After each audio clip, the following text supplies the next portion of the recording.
You're a high man. Welcome to Watch Mojo, and today we're counting down our picks for horror movies that told the most haunting, memorable stories. Consider this your spoiler alert. You're telling me that I should take my daughter to a witch doctor. Is that it? Number 10, The Shining. I wish we could stay here forever, ever. Writer Jack Torrance is hoping to find inspiration in the peaceful isolation of the Overlook Hotel, but the hotel itself has other plans. Years of violent crime and other travesties haunt the halls of the mountain resort, sinking their teeth into whatever addled psyche wanders into their lair. I'm sorry to differ with you, sir. But you are the caretaker. What makes this Stephen King adaptation so effective is the film's focus on Jack's downward spiral. The more he pines for a drink, the more he resents his family, the more the Overlook's ghouls are able to influence and possess. Jack Torrance is the perfect vessel for the monstrous hotel. It's a match made in hell. You didn't let me finish my sentence. I said, I'm not gonna hurt you. I'm just gonna bash your brains in. Number 9, Night of the Living Dead. They're coming to get you, Barbara. Director George A. Romero and his co-writer John Russo wanted to create a horror film that would instill renewed interest in the genre, while paying homage to novels like Richard Matheson's I Am Legend. The end result was Night of the Living Dead, a film with a simple yet powerful premise at its core: survival. We may not enjoy living together, but dying together isn't going to solve anything. A group of everyday folks barricade themselves against the swarming undead in an old farmhouse, but how long can they stay alive? With one location, cheap makeup, and lots of unpaid extras, Romero and friends would end up creating one of the most recognizable, emulated, and pivotal horror films of all time. At this hour, we repeat, these are the facts as we know them. There is an epidemic of mass murder being committed by a virtual army of unidentified assassins. Number 8, Hereditary. And then there's Morris. You mean more than your mother's headless body? Writer-director Ari Aster's Hereditary is built upon the unnerving idea that someone, or something, is controlling every aspect of our lives, and there's nothing we can do about it. A master of subliminal storytelling, Aster foreshadows the doomed fates of his core characters by having protagonist Annie Graham, played by Toni Collette, earn a living through miniature model making. So, you still toiling away at the hospice?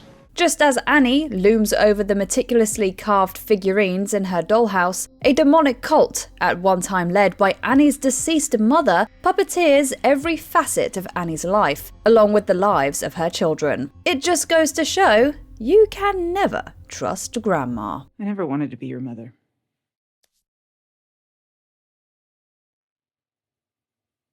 Why? Number 7, Scream. You never told me your name. Why do you want to know my name? I want to know who I'm looking at. What did you say?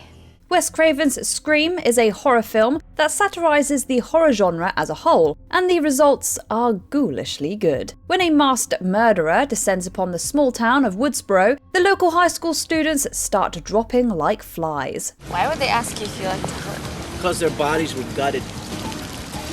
Thank you, Randy.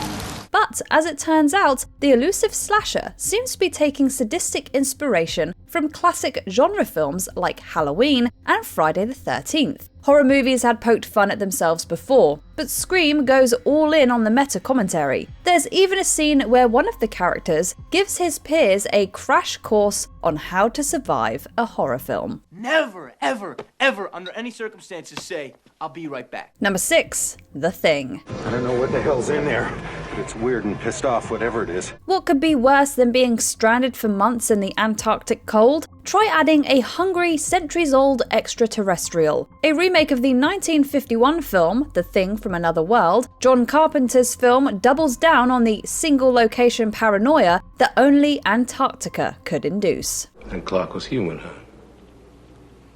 Which makes you a murderer, don't it?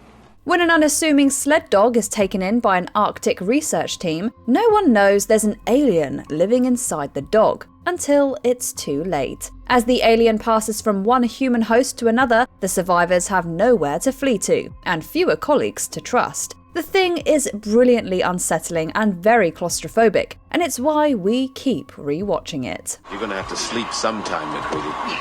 I'm a real light sleeper, child. Number 5. The Exorcist. And, how do you go about getting an exorcism?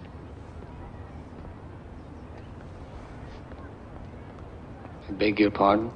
Adapted by William Peter Blatty from his novel of the same name, The Exorcist has long been hailed as perhaps the greatest horror film ever made. The film's standing owes a lot to Blatty's layered story, which successfully combines crisis of faith, science versus religion, and domestic drama elements, making for an emotional, cohesive, and effective narrative. Is Reagan aware of it? Not at all. Why'd you ask? It's not important. Good night. While it's been lauded for its visuals, The Exorcist's set design and grisly makeup are just cherries on top. When the story is this good, all you need is good performers to seal the deal. What an excellent day for an exorcism. You'd like that? Intensely. Number 4. Get Out. I know what you're thinking. What? Come on, I get it. White family, black servants, it's a total cliche. Writer-director Jordan Peele's films are packed with powerful performances, memorable shocks, and lots of socio-political satire. And it all started with his 2017 film, Get Out. The story follows Chris Washington, a black New York photographer who travels upstate to meet his white girlfriend's family. So how long has this been going on, this thing? How long? 4 months. What follows is a nuanced yet searing dissection of the modern zeitgeist, with particular attention paid to racism and xenophobia in America. Peele is a genius when it comes to blending multiple subgenres, incorporating elements of sci-fi and Hitchcockian mystery in this brilliant directorial debut. Why us? Huh? Why black people? Number 3. Rosemary's Baby. Trying to get me to be his mother. Aren't you his mother?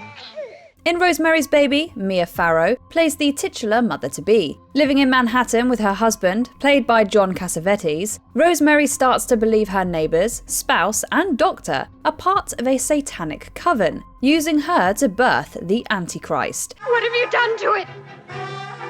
What have you done to its eyes? He has his father's eyes. A horror classic that ages like fine wine, Rosemary's Baby presents a world where patriarchal power exerts relentless control. Rosemary is a savvy protagonist who is often on the verge of breaking down the metaphorical walls closing in around her, but society keeps adding bricks as she tears them away. Maybe all this is coincidence, but one thing is for sure, they have a coven and they want my baby. Certainly seems that way. Number 2. The Silence of the Lambs. A census taker once tried to test me. I ate his liver with some fava beans and a nice Chianti. Based on Thomas Harris's novel, The Silence of the Lambs holds the unique distinction of being one of the only horror films to take home the Academy Award for Best Picture. The ingenious narrative has a lot to do with the film's win. Why do you think he removes their skins, Agent Starling?